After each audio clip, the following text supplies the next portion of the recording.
All right, we are back.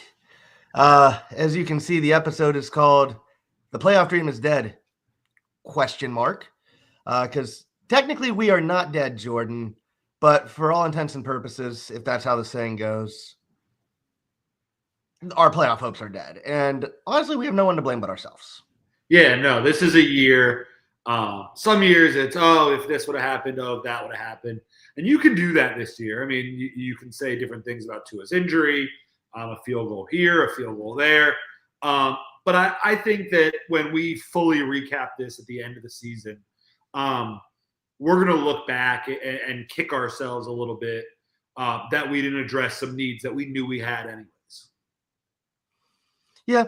And Jordan, I know you saw this too. I had a post go viral on X this week. And I'm not going to pull up the tweet because it was multiple. But the point I want to make. It was multiple, he says. It was multiple tweets, yes, to make. And I don't want to pull everything up and read verbatim. But was Tua bad on Sunday? Yes. No problem to admit that. No problem admitting that. A big reason we lost was because Tua was not Superman. The point I made, though, Patrick Mahomes went a month without throwing a touchdown. The Chiefs won every game. Josh Allen has routinely, not this year, but routinely, has led the league in turnovers. The Bills still win. Jared Goff won a game throwing 5 interceptions this year. Over the weekend, Bo Nix in Denver's probably going to the playoffs. He threw 3 interceptions. They won. That is not comparing Tua to the quarterback at like for like. It's comparing teams. The Dolphins live by Tua, and we die by Tua. Yeah, absolutely. And it's funny because I took your tweet and I was in a position I didn't want to send some long text. So I literally just sent your message in some group chats and said that, look, sometimes it makes a boring podcast when the two of us just agree with each other. But you hit the nail on the head. Anytime Tua plays average, we get destroyed. Anytime Tua plays bad, we get destroyed. Think about Tua had to play an elite football game, a top-level football game, for us to win in overtime against the Jets. That means that we have real issues as a football team. Yeah. And I don't want to go into this offseason. You will not hear me say one time. And it's funny because I have a mock draft for the end of this, and I'm going to talk about a quarterback there. But it has nothing to do with replacing Tua. And I think if anybody's talking about Tua not being the Dolphins starting quarterback next season, no matter who the coach is, no matter who the general manager is, hell, no matter who the owner is, I think Tua is the starting quarterback of the Dolphins next season. And I think he's a very, very good starting quarterback to have. And I feel very comfortable with him as the quarterback of our team. Yeah. Let me say, I have the trifecta going on. I got to be pissed off about the Dolphins right now. There's some domestic dispute going outside because if you see me looking back, I keep hearing some lady crying outside and yelling at someone. I have no idea what's going on out there. And I have somebody. My roommate got home. I don't think so. I just hear yelling and crying. I don't hear anything else yet. Well, I have not heard any yelling and crying. Yeah. But preach. Yeah. We'll get to this in a second about the fire Greer. Jordan and I both have names we can look at. But talk about the roster a little bit. I will stand by what I've said this year, that the offensive line. Wait, Brett, I have to pause you for a second. Pause. Time out. Okay. Go back. You said that you have the trifecta going on and you only named 2 things. I said I have to talk bad about the Dolphins. I have that thing going on, and I'm coughing a lung out. And what's the third? Coughing a lung out. Oh, okay. Cool. Yeah. But, I will stand by my statement I made all year that if you look at the whole season, we are not where we are because of the offensive line. The offensive line the last month is cratered. The run game is completely reliant on Austin Jackson. Austin Jackson's a solid right tackle. I wouldn't say he's great, but he's solid, but he's great in run blocking. You should not have a running team fall off a cliff just because of a right tackle going out. And that happened. I'm not going to hate on Jackson Carman too much. He's OT5. That was his first game starting as a tackle. He's been a guard. We all knew he sucked. I'm not going to yell at him. I will question why we have him single blocking Daniel Hunter, but I'm not going to hate on him for being in the position he is. Patrick Paul, hey, he had a good game, I thought. But everybody talks about the offensive line. It was bad. And I've said we do need an upgrade the talent, and I am willing to admit that. But the other thing that just came out of it, we just don't have any physical players at all, like anywhere on the offense. And it's funny because you need so many physical players across the roster, and we don't have very many right now. And I think that as we get into offseason talk and we start talking about the players that we're going to add to this team, you're going to hear us say the word physicality so much, and it's a broad term, but it's so helpful to this team because there are foundations of a really good football team. Yeah. But we need to add physical pieces. And we need to add them in the worst way all up and down the roster. Yeah. And I will say this again. I think the offensive line and the scheme, and Butch Berry proved, you don't need to make everybody the highest paid player at their position on the offensive line. I think you can go out and get a cheap alternative. You don't have to pay Robert Hunt he got. What was it, $10 million a year? No. But you also can't make Liam Eichenberg and Robert Jones. You can't come out and say, hey, Robert Jones and Liam Eichenberg have looked good in OTAs. We're confident. Or, hey, Lester Cotton's look good. I'm fine having even one of them starting and one of them as a backup. I'm fine saying we can do that. But there just was no plan. And then, as it turns out, Isaiah Wynn had a setback, and you knew that, but you didn't bring an extra body in. So, again, what's the word I've been using for the last couple of months, Jordan? There was an arrogance there. Was that Greer? Was it McDaniel? It was probably both. But you know what the issue, the biggest problem is? Look, we're going to have the same talk, and it feels like one of the last times we're going to have this talk because it looks like changes are probably going to be made soon. But there's no reason that the things we're talking about, the things we're saying, the guard play, the physicality in the middle, the backup quarterback situation, the backup tight end situation. Well, you could just say tight end outside of John Hill. Brett, we said this all last year. Yeah. And we said this all off season long. Yeah. OBJ didn't even meet the bare minimum requirements. And Shaq Barrett made less. Yeah. Yeah. There's a lot to criticize. And I've seen multiple people say this. And I will say this. The good signings Chris Greer had last offseason, they were good. But the bad ones cost us games. The good ones were good. The bad ones were fireable. Yes. And I'm at the point right now where with Mike McDaniel, I don't think it's 100% certainty that he stays. I am interested if I could be a fly in the wall on whether it's Stephen Ross or whether it's Garfinkel, whether it's Brandon Shore, whether it's a combination, a grouping. When I want to hear Mike McDaniel reflect on this season, and I want to hear Mike McDaniel's plan for the offseason before I make a decision. Yeah. Because if he comes out and has the mentality of the only thing that was wrong with this team is that Tua missed a couple games and we're so close and we're right there and we need to add more to these pieces, then I think you have a question and have to hire a general manager and see what that general manager wants to do. Because I think Chris Greer gets fired either way. But I think if Mike McDaniel takes a step forward in his growth process and recognizes that there was a lazy approach taken into this season, that they didn't take the preseason as seriously as they should have, that Crossman needs to go, that there are position coaches that may need to go, he needs to do a lot of studying and doing a lot of research. I said something that I said it a little bit in jest, but I feel like it's kind of true. I feel like Mike McDaniel spent too much time around the Miami Heat this offseason. Yeah. And he saw the culture and he saw, you could just let a guy go and build the next guy in, and the next guy can replace it.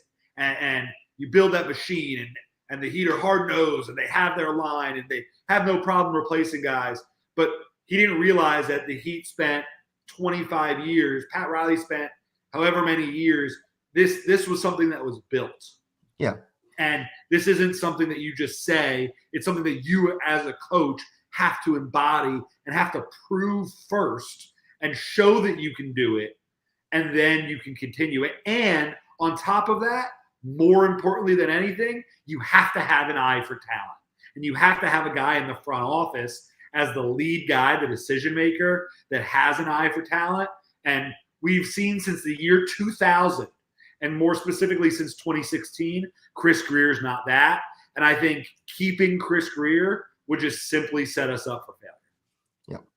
Yeah. And like as Jordan, I've been saying this for months. I feel like the Dolphins, and you just look at the comments that a lot of the players have made too. They had an air, a lot of them, not all of them. Tua didn't have this. I don't think Waddle did. Calais Campbell didn't. Zach Sealer didn't. But a lot of players had an air that the playoffs were a given, that they just they could just waltz through and get to January football.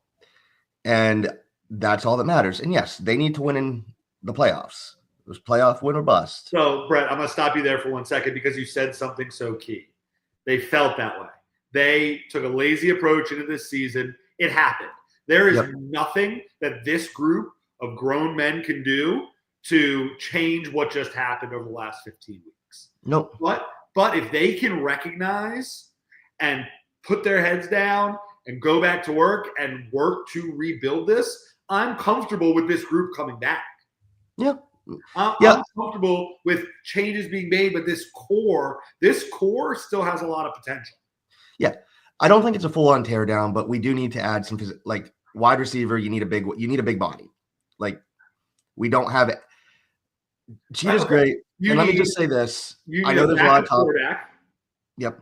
You need a power running back. I think Jalen Wright could be it. Well, do you think Mostert comes back? No. So you have Achane and Wright in the Achane Mostert role, and I think you still need another guy. I always like to have 3. But those aren't high priorities. Those aren't high money deals. You just need a guy. We need a big body receiver. We need 1 to 2 backup tight ends, probably 2 based on the type of offense we play. We need a number of offensive linemen, specifically interior guys. I'd say we need probably a Kendall Lamb replacement at swing tackle, and then a couple guards.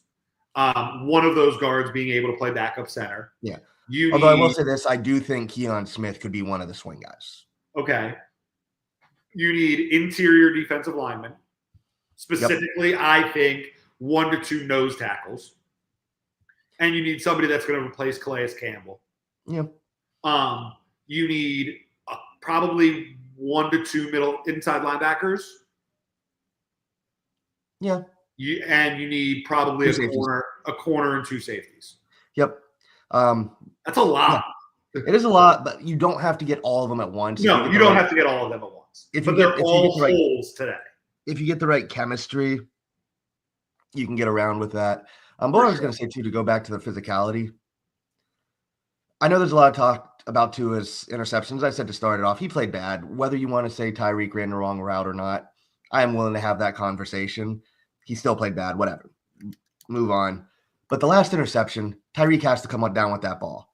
I see people saying, well, he shouldn't have had to stop where he had to man.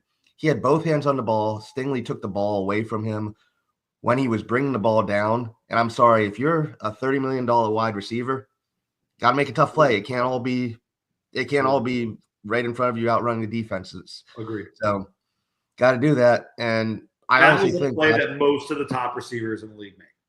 Yep. And I think that's a play that, like, probably because I saw Cheetah tried to troll again on Twitter yesterday. But I think that last interception is a reason why a lot of the fan base is kind of done with Tyreek Hill's trolling on social media. Yeah. And I do think, and I'll pull up Tyreek's deal again, and I think we talked about this a couple weeks ago. I think we got 1 more year of him. Yeah, I think so too. I'm not like it. I would listen to an offer, but he's staying. I'm not saying get rid of him, but I do think I have never seen the fan base so quickly be like, we need physicality. After we had like the top offense the last 2 years. And I think Mike McDaniel is smart enough to know he has to change. I know there's been some talk about him being stubborn, and he is very stubborn as a coach. But I also have to say this too. Once you get in the playoffs, or once you get into the season, there's literally only so much you can do. You can't just throw everything out and reinvent the wheel at mid-season. So, Brett, I'm going to pull this up and share it. And these are the type of things I look at. And I know you know this, but sharing this just for people that want to see it as I mute myself. So if we look at Tyreek's dead cap number right here, next year, and this is why I say we probably won't trade him, because there's a $56 million dead cap, and we'll be in the negative $28 million range. I think when you get to this number right here, and you could save $23 million releasing Tyreek going into, what is that, his third year 32 season, the 2026 season, I think that's the time that you're going to see us, whether it's a trade, whether it's a cap casualty type thing. I think that's the space that you make a move off of Tyreek. Yeah. No, I agree. I don't think Tyreek's play is worth having that high of a dead cap number going into an offseason like this where you need a lot of pieces. Needing a number one stud receiver is not something I want to deal with this offseason. Yeah. I'm going to pull up Sammy P here. He asks if Weaver stays. I would like Weaver to stay. I think yes. I think the only way Weaver doesn't stay is if he gets a head coaching job or if he wants to leave and take another opportunity. Yeah. And I know people say the defense is statistically okay. It doesn't and I've seen it doesn't match what you see. The defense looks a lot different if Chop Robinson is your third pass rusher. Yes. But sure. So, and Jordan has made this point in the past. Chris Greer drafted for 2025, not 2024. I don't think they expected Bradley Chubb to be out as long as he was. Jalen Phillips tore his ACL again. Shaq Barrett decided to retire before the season. Cam Good never came back. Hasn't come back yet. So there's negligence there and banking on players coming back after getting season-ending injuries last year, but that's not on Anthony Weaver. The other thing, of course, I've always been hard on Javon Holland, but I don't think even me, who is a very big critic of him, thought he would become one of the worst safeties in the NFL like he has statistically been. He is statistically worse than Jordan Poyer by the metrics. He is statistically worse than Jordan Poyer. However, depending on the number now, I would bring him back before Jordan Poyer is definitely not coming back. Javon Holland, I'm interested to see what the number would be. But if you I don't go more than 5. Holland, I give him 1 year, $5 million. That's it. He might consider that insulting. Well, I consider his play insulting this year. Okay. Sorry. But I'm going to go back to the point you made, and this will kind of transition us a little bit. You said that Chris Greer drafted for 2025, which is what I've been saying since draft night. But I don't think Chris Greer makes it to 2025. No. I think that this is the offseason. I do think one of two things, though. I think either he's going to be fired or I think they're going to move him into a non-GM, you've been around the organization for a very long time role. But I also think, and this will kind of lead me into our next segment, I'm interested to see whether Stephen Ross does a full kind of clean house of that kind of branch of government, so to speak, or if there are pieces of that he still likes and wants to kind of shuffle around the inside pieces like he's known to do. It does sound like Brandon Shore will stay with the team. I think no matter what he should. Yeah. And for those who don't know, Brandon Shore is the cap guy, and he is one of the best cap guys in terms of working stuff out and did friendly deals. Yes, we don't have the greatest cap right now, but he's the one that makes things work, and he's very good at his job. Brandon Shore deserves to be the top person on the football side of things. Yeah, let's just say that. And I would promote him as high as you could possibly promote him to keep him around and have him running the football team essentially. Yeah. Now, there's one scenario I could see Chris Greer back if Ross says, "You guys, the whole thing gets 1 year," and just say, because I don't want to do half and half again, but I don't have a problem with McDaniel getting another year. I could see Stephen Ross saying, "Hey, you guys get 1 year, McDaniel, Greer to fix it, make it work, show improvement, show you messed up last year. You You approached the season wrong. You approached everything wrong. You messed up. It cost us. You get one. I do think there's more of a chance that Stephen Ross goes that route than him totally cleaning house. Unless we lose out. If we lose out, then I think we clean house this year. Yeah, and we'll talk about it a little later, but I don't know how we're going to fare against San Francisco this week. And Cleveland's a little bit of a trap game if we keep losing and our season's over going into next week. Yeah. But yeah, I could see that happening. But Jordan, you and I were talking the other day, and I told you to come up with 3 potential GM names. I know our admin mentioned, and most of Dolphins Twitter mentions Louis Riddick all the time. I have questions about Louis Riddick. He's been in the booth. He's been out of the yes, he's been covering football. I have some questions about him about that, but we can talk about him as a candidate too if once we get to this point. But I'm curious to hear your 3, even if one is Riddick, I don't know, and then I'll give my 3. So one is Riddick, but I kind of have 4/5. So okay, go for it. And the interesting part of this exercise is I said to myself with each candidate, am I 1,000% sure that I want this person running this team more than Chris Grier? And the first thing, which I mentioned a little while ago, is does Stephen Ross clean house, or does he kind of shuffle things around and promote from within? And if he does do the promoting from within for a general manager spot, there are 2 guys I look at, Marvin Allen, who's currently the assistant general manager, and Reggie McKenzie, who's currently the senior personnel executive. They're realistic candidates. McKenzie for a long time was a GM in what was Oakland at the time.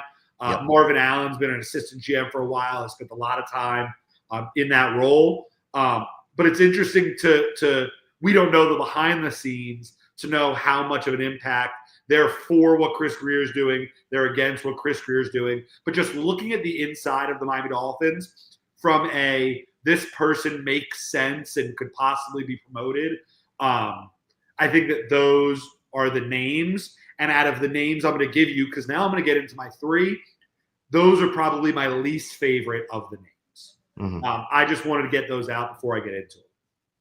The first one, and you kind of spoiled it a little bit going in, is Louis Riddick. There's a reason I'm saying him first out of the 3. It's because I don't think it's going to happen. I probably, since the day you and I met and have started talking about the Dolphins and football and talking about GM candidates, Louis Riddick's always a guy that I've liked. I've seen his name float around for the Raiders job. I've seen his name float around. He interviewed for the Jets job, I believe. And he's a guy on ESPN that's vocal about the Dolphins at times, dating back to when Flores was the coach. And he's a guy that a lot of people want running this team. The biggest problem I see is that he has no connection to Stephen Ross. Yeah. And Stephen Ross loves guys who have some sort of connection to him. And that'll lead me into my next 2 candidates. But if Stephen Ross wants to make a move that just he has the people close to him scour what the fans are saying, scour what would be like a public win, like a publicity stunt, a positive face, a good front man, I think Louis Riddick could be that guy. That's not to say Louis Riddick won't be a good GM. I think Louis Riddick could be a very good GM. I would be very happy if we hired him. I'd be very interested to hear his thoughts of building a team and his thoughts about how he could impact this core of Miami Dolphins players and what he wants to do. He hasn't worked with a team since 2013. That's a red flag for me. That is a big red flag, and I think that not having a connection to Stephen Ross is another one there. But Louis Riddick is definitely a name that I would be happy with if he got the job. But that's a name that everybody's saying. The name that I've been saying a lot, that you've probably heard me say more than anybody, is Brian Gaine. Brian Gaine is currently the assistant general manager for the Buffalo Bills. Although I don't necessarily like hiring guys from in the division, Brian Gaine, look, we said a lot of things about the Bills roster. And that roster has shown they built a roster around Josh Allen that complemented Josh Allen. Okay. And Brian Grier or Brian Greer, as Mr. S is posting there in the chat. Brian Gain is a guy that has helped turn that around. He was also the general manager of the Texans. Real quick, just to interrupt you quick. Mr. S, no, Brian Gain was actually Jeff Ireland's right-hand man. He came to them. He came with Parcells and Ireland from Dallas, so he is not a Greer disciple.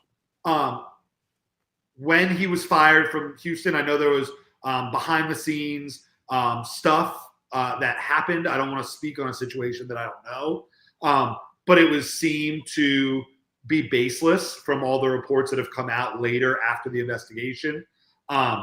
He was with the Dolphins, like you said. He was promoted twice during the first 5 years that Stephen Ross owned the team. And that's the connection that I'll point to, is that Stephen Ross has already promoted Brian Gain twice. And he's a guy that has some general manager experience. He cleaned some things up. He helped kind of set the tone for this current generation of Texans. And I would not be surprised if Brian Gain was a name that the Miami Dolphins looked at. Okay. That's not a bad one. And number 3 for you. And then my last one is Thomas Dimitroff. Dimitroff was the general manager of the Atlanta Falcons from 2008 to 2020. He has a connection with Marvin Allen. Marvin Allen worked with the 2012 Atlanta Falcons. He has 17 years as a scout. We know Stephen Ross likes guys who have a scouting background. He's a 2-time Super Bowl champion, obviously, as an executive. Ross loves him, some former Patriots. And here's the connection, Brett. You ready? I did some digging today, and I love digging, okay? Thomas Dimitroff started a company called Sumer Sports, which aims, and I quote, to emphasize roster management precision within the NFL. He opened this company with a man named Paul Tudor Jones. Paul Tudor Jones is a part of the West Palm Beach Civic Association, and a big donor of the West Palm Beach Civic Association is Stephen Ross. So that is the connection. Dimitroff has an extensive background. Again, I think Ross is going to go for a guy that has experience, that's done it, that's built a team. And I think if Marvin Allen sticks around in that role and we keep some pieces in place and add Dimitroff as the general manager, I could see that being a route that the Dolphins go. So my 3 are Riddick, Gain, and Dimitroff. Yeah, and correct me if I'm wrong. When Dimitroff was with the Falcons, they were one of the better drafting teams in the NFL. Absolutely. They just kind of ran their course. Right. So, no, I like those lists. Mr. S, yes, I see Andy Weidel's name ran up. I do have someone from the Steelers, but I do not have him, so I'll get to that in a second. But for my 3, I went, like you said, what have we not been great at doing recently? Drafting. Using our assets properly. So I look at people from teams that have been very good drafting. First name I'm going to give you, and I will give a shout out to Kyle Krabs because he's the one that put me onto this guy, is Detroit Lions assistant GM Ray Agnew. He's also a former player, but he came to Detroit from the Rams when Brad Holmes came over. The Rams, what have I said? What have we talked about for weeks about the Rams? When they don't have a lot of draft picks, they maximize their assets. And the Lions are doing that too. Like, the Lions don't miss since Holmes has got there. Getting his right-hand man would be a good option in my opinion. But he's one. The one thing I do think is he's going to be 57, so I think he's a little older to become a first-time GM. And I don't know if you want that. Plus, I love Dan Campbell, but him and Brad Holmes have weird personalities, and I don't know if that's the type of personality that will jive with Ross. But hey, if he's got the Campbell connection, that's a connection to me, because who gave Campbell his break as an interim coach? Who? Stephen Ross. There you go. Second name. This is where I go to Pittsburgh. A couple years ago when Kevin Colbert left, the Steelers named Omar Khan as their GM. And Omar Khan is someone I wanted us to hire when we got rid of Jeff Ireland. But we're not going after him. Brandon Hunt was the runner-up to the Steelers GM job that Omar Khan got. He came up So he came up as a scout first with Houston. Then he became a scouting coordinator for the Steelers in 2009 till 2022. Steelers don't do sexy drafts all the time. I know Mr. S loved their draft this year, but they're known for just taking the best player on the board and just not overthinking things. He is now the senior director of scouting for the Eagles since 2022. And again, the Eagles do not overcomplicate the draft. They take the best player available. Their coach is insane, but they take good players. So that's my second guy. The third guy is Mike Borgonzi. He is the assistant general manager for the Chiefs. He was the recruiting coordinator for Boston College from 2007, 2008. And then he came up ever since then with Kansas City, working his way as a administrator of college scouting all the way up to director of football operations. And then he's been the assistant GM since 2021. He has won 3 Super Bowl with the Chiefs.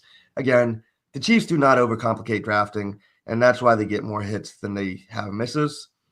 It's not foolproof, but you can see where I went. I went more for people who come from teams that just are good drafting, and that's where I want to go. But I think Stephen Ross is going to want somebody that he's comfortable with. And he's going to want somebody that he trusts or somebody that's in his ear also feels comfortable with, because he knows that he needs to get this one right. And I think Stephen Ross throughout his life has gone with guys that for better or worse. And I think there are good times to do this. I think there are bad times to do this. But I think he goes with guys he's comfortable with. That's why I think the 2 names that I'm really keying in on are Dimitroff and Game. I think those are the names that make the most sense. And who knows? This could be a waste of time because Chris Greer stays. And I know we're going to get into draft stuff here now. But whoever the general manager of the Dolphins is, there's a lot of pressure to get this one right. And specifically to add to this team with players in the draft that are going to help this year's team. One thing I will also point out is last week, the Dolphins did announce the sale of limited interest to a group that includes Joseph how do you say it? Sai or Say? He's the Sai. He is the Brooklyn Nets owner. He is very into analytics. And while it's limited interest now, I would not be shocked within the next year or two if he gets more and more control. And I could see him wanting to take more of an analytical approach than but I just can't see him really having a huge say in who the general manager is. I think he might have a little bit. He might be able to, obviously, he'll be able to get his name in. I don't know how much he has in the deciding factor. And I think if he does, that kind of changes things. Yeah.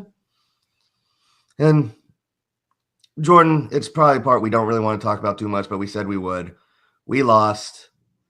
It's time to talk about potential draft picks. Now, full disclosure, it is way too early to know who's getting drafted where. Yes. And it's way too early to know where we're going to pick. Yeah. But I did say give 5 names that you, in this early part of this process, you are looking at. So these are guys, and I have a little bit to say here, okay? I think that there is a crop of, I have 1, 2, 3, 4, 6 players that, and we're slated to pick 11th right now. There are 6 players that I say, if those guys are available, we need those guys. And I think that the more quarterbacks you see move up and the more edge rushers you see move up, I think it is better for us to get one of these 6. The 6 are Malachi Starks, Mason Graham, Will Johnson, McMillan, I'm going to say, Will Campbell, and Kelvin Banks. I think if you can get one of those guys, and spoiler for the mock draft that I'm going to give you later is a little gift for you for the holidays, we get one of those guys, and 2 of those guys are available because a couple edge rushers creeped up, and that's because a couple quarterbacks picked up. I don't think we have a shot at any. I don't think we have a shot at Mason Graham, Will Johnson, or McMillan. I think those guys are. I think those. So I think those are the guys that were not there. Yeah, I have a feel. see if you agree with me, Jordan. I don't mean to interrupt you with this, but there are 7 players I think are elite in this draft. Travis Hunter, Will Johnson, Mason Graham, McMillan, Abdul Carter, Kelvin Banks. Did you say Shador? No, I would not say Shador. And Ashton Genty. I think those are probably up there near the top tier. But I think you're going to see. Obviously, Ward and Shador are going to go top 10. Yeah, and that's great for us because we're not drafting a quarterback. I want this to be a year where 3 or 4 or 5 quarterbacks start moving up.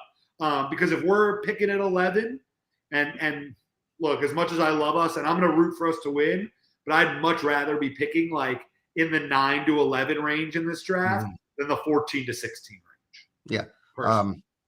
I'll say this. Unfortunately, this QB class didn't develop like people thought it would. No, but I still think that there are enough teams out there that need quarterbacks that you might see some teams bite. What hurt was Drew Aller and Garrett Nussmeier returning. Yes. But that also means that some quarterbacks are going to move up. I think teams are going to have to move up. If the season ends today, the Raiders and the Giants are both taking either Shador or Cam Ward in some order. Mm-hmm. So that's 1, 2. Then you move down. I'm looking, what is it? Milrow, maybe? Ugh. You're right, but because it's not going to. Carson Beck's draft stock is gone. It's not Dylan Gabriel. I know you love Dylan Gabriel, but he ain't going. And we'll talk Dylan Gabriel a little later. He's not up there. Quinn Ewers is going back to school. Probably transferring because they're ready to give it to Arch. Yeah. I think so. We're guaranteed that 2 quarterbacks are going before we pick. Mm-hmm. And you might see. Look, guys have gone up for measurables before. There's a small chance Jalen Milrow has that job, especially in a weak quarterback class. So 2, hopefully 3. So the pipe dream, and I'll take out those names that are no shot, is one of Malachi Starks, Will Campbell, or Kelvin Brooks. I think that is my number 1 out of 5 guys that I hope that we can get with whatever pick we're picking in the first round. The next name, if Malachi Starks isn't there, I'm probably going to butcher his last name, is Nick Emarwari, the safety from South Carolina. Right now, he's listed at 6'3", 225.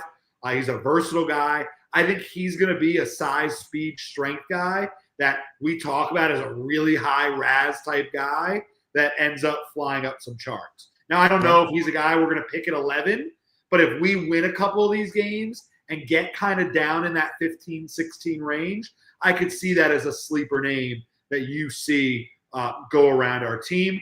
I also think that he's a guy that if Anthony Weaver stays around this team, him and the next guy I'm going to talk about on this list, I think he'll see him as like a Kyle Hamilton type piece. Not necessarily, that's not really his comparison, but I think it's a good piece to add to his defense. Like I said, he's going to be a big RAS guy. He's going to dominate testing.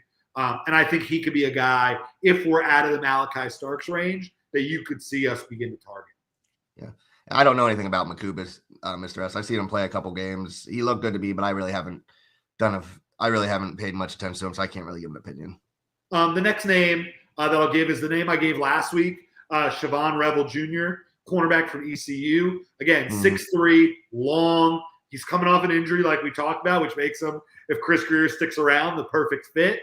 But I think that if he was fully healthy going into the season and going into this process, I think he would have tested himself out of the range that we're picking.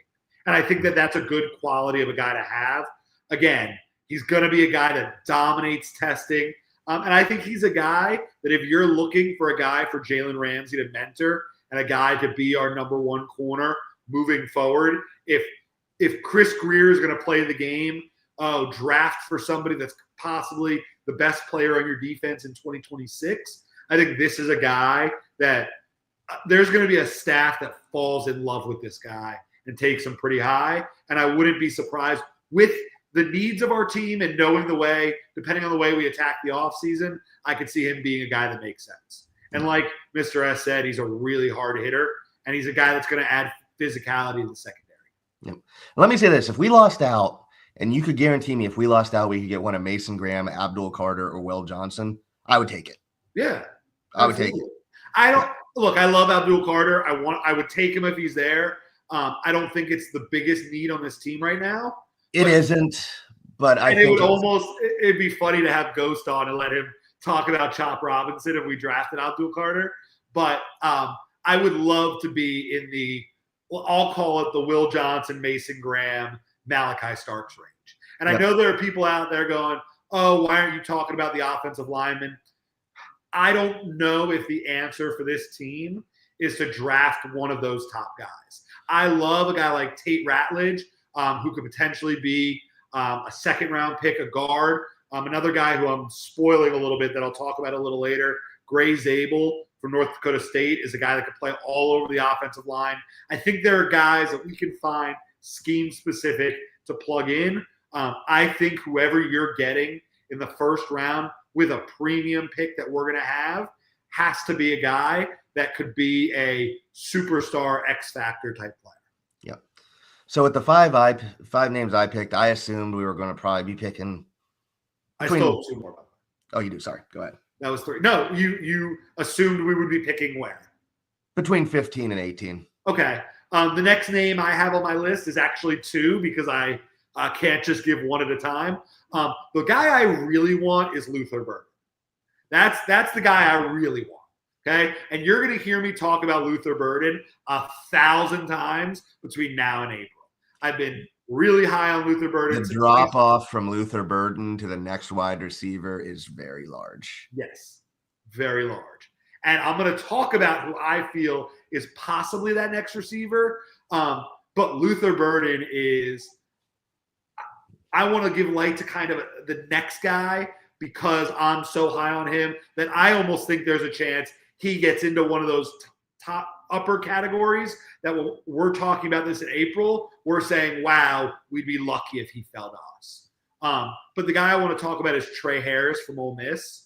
Mm-hmm. Bigger bodied receiver, 6'2", 205, prototypical X receiver type guy. And I think that's going to be, I think it would help this team going forward in the immediate future, having a bigger receiver that you can have, a guy that can block a little bit, a guy that can be a bigger target, bigger catch radius.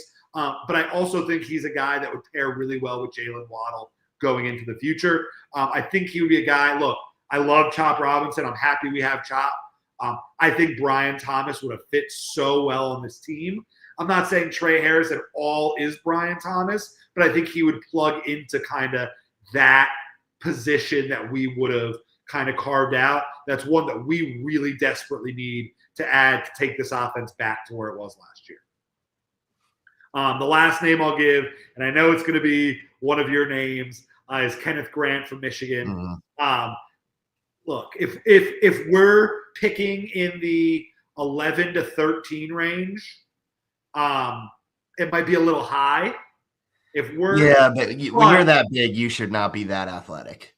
So, what I said in my notes, and I'll read you word for word. We need physicality so desperately. If we picked Grant as high as we'd be picking, it would likely seem like to the draft experts, like a little bit of an overpay at the time, quote unquote. But I think that he fills such a desperate need for us and is such a freak athlete at that nose position and would be such a good fit with a guy like Sealer and whoever we want to add into that defense that I don't know if we go this route in round one, but he right now is a player that I bill as the perfect fit for the physicality type player that the Dolphins need in this defense if we're picking in the 14 to 16 range. But wherever we're picking, he would be a hell of an addition. You think he runs under a 5 into 40? He might. I think he does. If you guys haven't seen it, look up him running down Nick Singleton last year against Penn State. So when I did my mock draft, I did it on, I don't remember what site now, and I don't want to give them credit because I didn't really love their draft board. But Kenneth Grant was available in round 2. I picked 38th in round 2, and he was available. I picked him, and I'll get to my mock in a little bit, but I also listed another player because I felt like it was too ridiculous that Kenneth Grant would be around at pick 38. Yeah, he ain't going to be there. You actually had 2 of my names, Luther Burden and Kenneth Grant. Like, Luther Burden, man. Yeah, I would love Luther Burden in this offense. Like, that's one I would take. And Kenneth Grant, yeah, like Mason Graham is the creme de la creme of a very good defensive tackle. I think Kenneth Grant in most draft classes is the number 1 D tackle, and it's not even close. But Mason Graham, his teammate, unanimous All-American, just great. Kenneth Grant, though, all hustle. So he's still so raw, too. Yeah. So he is almost a blank slate. That's the one criticism I have, is you're still building him from the ground up. But yeah, so Luther Burden and Kenneth Grant we've talked about. Name I am going to mention. Every year, Jordan, I say I like the tight end class. We need a tight end. I am serious. I don't know if you saw I tweeted this, and I mean this. If we don't draft a tight end this year, I will drive down to Davie and kick the personnel department, everybody in the dick. Because please don't. This, I won't actually, but this tight end class is saying that because some guy hasn't gotten off the hook for saying he would eat shit if Florida State lost or whatever. I'm not making you won't actually do it, but I'm sure Mr. S will clip the part where you said you did it, and we'll see what happens on draft. Yeah. Honestly, I said I would let him tweet whatever he wanted with no repercussion, and I stand by that too. That might be the bigger mistake.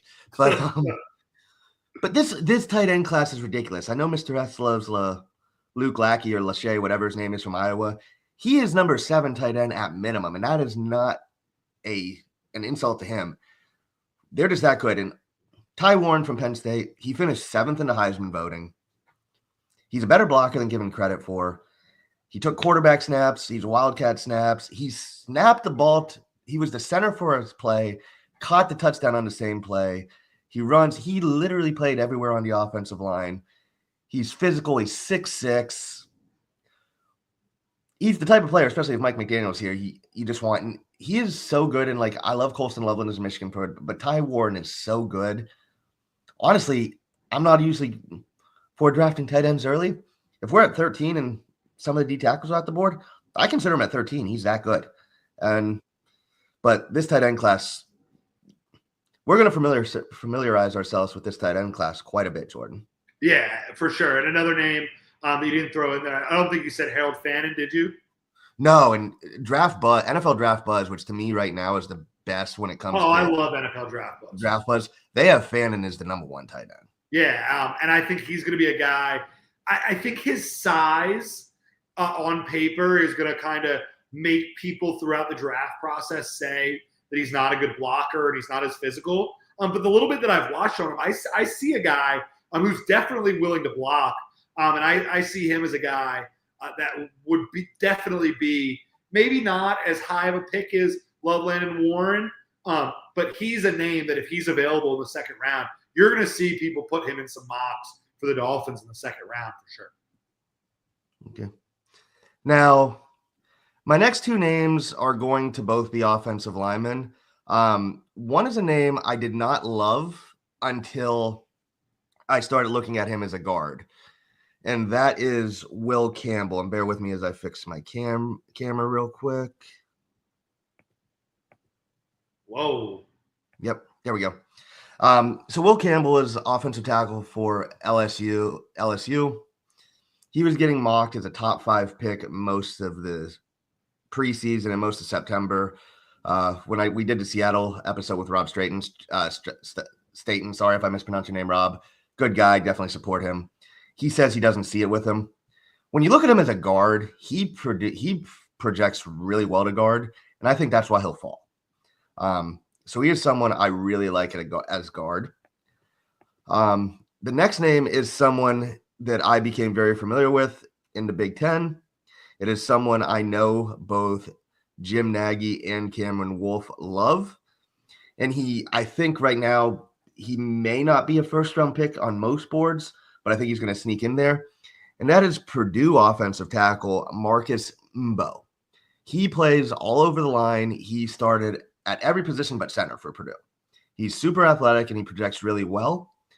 So I think, especially if we're in the late teens, he is someone with his athletic profile that we would seriously consider, because he's also got a nasty streak. And I think those are two guys that early on were probably looked as tackle prospects, but are instant plug and play guards, in my opinion. I think and that's why the next couple of weeks are really interesting. I think if we're picking 7 to 11, I think there's a chance we're talking about defense. It changes. If we're at 7, it changes significantly who we're talking about. But if we're sitting at 15, 16, then the tackle from Purdue or plug and play guys, those are the things you're going to start hearing. But you're going to start hearing a lot of different options if we're picking high. So it's funny, Jordan, we're talking about offensive line. A couple months ago, we had Jim Nagy on, and he said this isn't a great offensive line class. I think I saw him tweet he has a differing opinion now, and I think it's more because most of them are looked at as interior. I looked, and if you pull up NFL Draft Buzz and just look at their offensive linemen, I see 11 guys I think could go in the first round. So, and Brett, looking at it, I misspoke a little bit. It doesn't look like we can really get much higher than 10. There are 9 teams: Chicago, the Jets, Cleveland, Tennessee, Carolina, Jacksonville, New England, the Giants, and Vegas that all have 4 wins or less. And then New Orleans has 5 wins. And then us, Indy, Cincinnati, Dallas, and San Fran all have 6. And then Atlanta and Arizona have 7. Seattle has 8. And then you go into the playoff teams. So really, we can be as low, even if we miss the playoffs, we can be as low as 18. And we can really be as high as 10. Yeah. So if we're more in the 10, 11 range, I think we're talking about a little bit of a different obviously you're talking about a little different ballpark, 10 to 18. But I think we're talking in this draft specifically in a pretty big drop-off of talent level. We'll still get a good player, but I think you're going from superstar, face of the franchise, high-level type guy to let's get a plug-and-play guy that could start for us next year. Well, we need plug-and-play. And luckily – great. Both of them are great. And luckily this draft class is very deep with plug-and-play guys in positions of needs for us. Yep, for sure. Was that your whole list? Yep. All right, I'm going to get into my mock draft. I ran 2 of them earlier. One was my first one that I ran.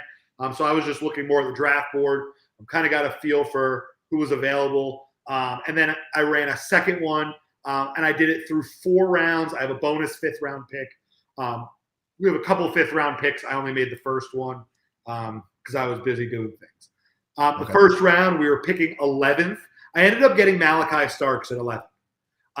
He fell to that point. A couple edge rushers jumped up. I know the guy from Georgia jumped up. And then obviously the 2 quarterbacks went. He was available. Kelvin Banks was also available.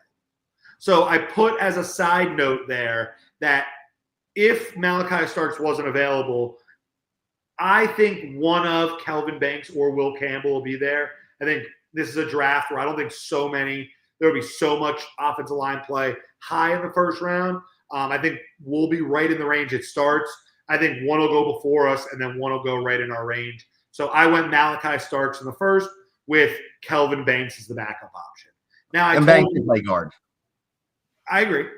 Yeah. Either one probably would play guard next season. Yep. In the second round, I told you I went Kenneth Grant. I didn't necessarily think that was realistic. I don't think he's going to be there. So the guy that I picked was Deone Walker, the defensive tackle from Kentucky. I think he's another guy. Say it again. He could also go first, too. Yeah, and I think he's another guy that he reminds me a little bit of Dexter Lawrence. He's a gigantic guy who can move, a lot like you talked about with Kenneth Grant. And I think that a guy like that is somebody we're going to target as a nose tackle type prospect, somebody that's not your traditional fat, just gap stuffing nose. I think we're going to look for a guy that can move a little bit as well, which is why I think both Kenneth Grant and Deone Walker are fits there in the second round. We had 2 compensatory third-round picks. The first guy I picked was Gray Zabel, offensive lineman from North Dakota State.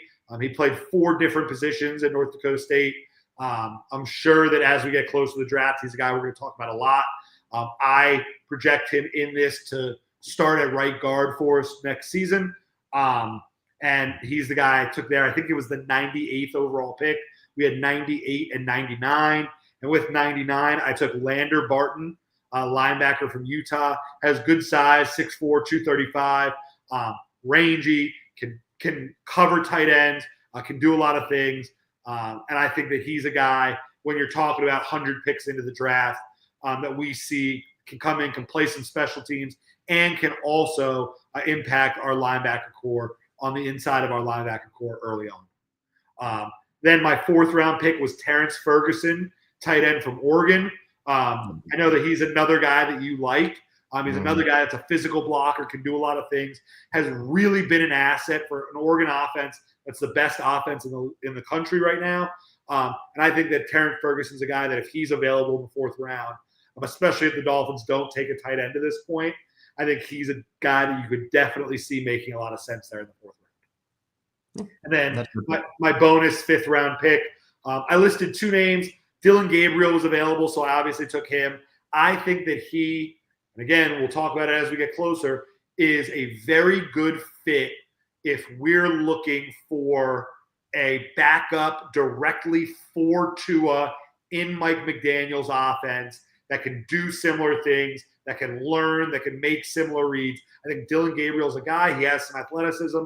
He's a guy that I would trust to do. If Mike McDaniel's going to be the guy that he wants to do his thing when you have a backup quarterback in, I think having another lefty that can play in a similar offense, Dylan Gabriel's a good fit. If we want just a generic backup quarterback in the 5th round, I think Curtis Rourke is a veteran guy, was MAC Player of the Year. Everybody knows what he's doing at Indiana. I think Curtis Rourke's a guy that would be a really good fit as a backup quarterback for us. Yeah. Yeah, no, I like those picks. Those are all – that's pretty much what I would do too, honestly. Terrence Ferguson, man, like, again, that's another guy in such a loaded tight end class. You just don't – you're going to start hearing more about it. So, Dolphin fans, I'm going to tell you this. I'm usually the positive one, but this is the year, like, if we don't get a tight end, you are going to be pissed. You are going to. Right. It's December 19th, 2024. I want to go back to December 19th, 2023, and see if you said that exact same line on this show to me. Maybe not the exact same, but I definitely did say that last year's tight end class was better than the year before. Yeah, but you also liked the class the year before. Yeah, I did. I'm not lying. You're not wrong either. No, I'm not. I'm never wrong. It's not always right. The constant theme, and I said it before, and we could finish with this, getting a backup quarterback, and it could be another veteran third running back, getting a big receiver, a couple backup tight ends, a couple guards, a nose tackle, an inside linebacker, a couple safeties, and a corner. Yep. And maybe a punter, new special teams coach, new running back coach, and a couple other things. Yeah, just a couple. But I guess real quick we can go over the Niners. Oh, right, we're still playing. Yeah, we are still playing. I'll be honest, it's 2 teams that I think feel the same, where the season has been ravaged by injuries for both teams. Dolphins, it feels like their issues are more what you think the Niners would have, where there's a sense of entitlement. But the Niners seem to have issues. The Niners have some issues too. They had the whole Brandon Ayuk situation. You have Deebo Samuel basically regressing to ass this year. Yeah. Who was the linebacker they signed, Campbell, that they had to suspend? Devondre Campbell. Yeah, because he didn't want to go in. Yep. So there is definitely something going wrong with both of them, with both teams. I'll say this, and I don't mean this to come off bad, because there's still a chance the Dolphins can make the playoffs. And the Dumb and Dumber meme. So you're saying there's a chance. I will root for us to get to the playoffs if we can. For sure. Absolutely. 100%. Honestly, I don't care if the win or loss at this point. I want to see, this is what I want to see. I want to see Patrick Paul starting. Yes. I want to see maybe not at center, but roll Andrew Meyer and Ryan Hayes out there. I want to see Jalen Wright get snaps. I want to see Malik Washington get more snaps. I want to see Patrick Morris get snaps on defense. I want to see Mo Kamara get snaps on defense. I want to see Tua play well. I do want to see Tua play well. But to me, you listed all the names, all the needs we have. I listed a bunch of players who are rookies. Yeah. I want to see or third year in case of Ryan Hayes. I want to see if any of these guys show anything that you can be like, well, maybe we don't need to address this position in the offseason. Like if you play Patrick McMorris the last 3 games and he plays well, you can get away with not addressing safety early. Well, you can get away now. Pause, because this is the mistake we made last year. I think Patrick McMorris' ceiling going into next season is going to be as the third safety. So and if you bring back Javon Holland, I think you still need another higher. I'm not saying you don't need one, but I'm saying if you see enough from McMorris, you can say, hey, we only need 1. We don't need 2. If you see enough from Kamara, you can say, okay, we feel comfortable going Bradley Chubb, Jalen Phillips, Chop Robinson, Mo Kamara next year. So we can say we don't need to address edge rusher early. Right. You can look at, I'm not saying Ryan Hayes and Andrew Meyer should start, but if they look solid, you can say, hey, depth pieces. Right. You know what's funny? And this is the perfect way to describe the Dolphins. I obviously, and this is a behind the bit, we can see the viewership count on the episode while we're going on. Mm-hmm. We're talking about the offseason, and we were going up. I don't know if you noticed, but the second we started talking about us playing football this week, we started going down. And then now we just started talking about offseason again, and we started going up again. Yeah. I think people are just sick of the Miami Dolphins. Yeah. I just want to see some of these young players. Honestly, if Connor, whatever his name is, was healthy, I would say play him because you wasted a roster spot on him for 3 years and he didn't play a single down. I just want to see what some of these young guys have.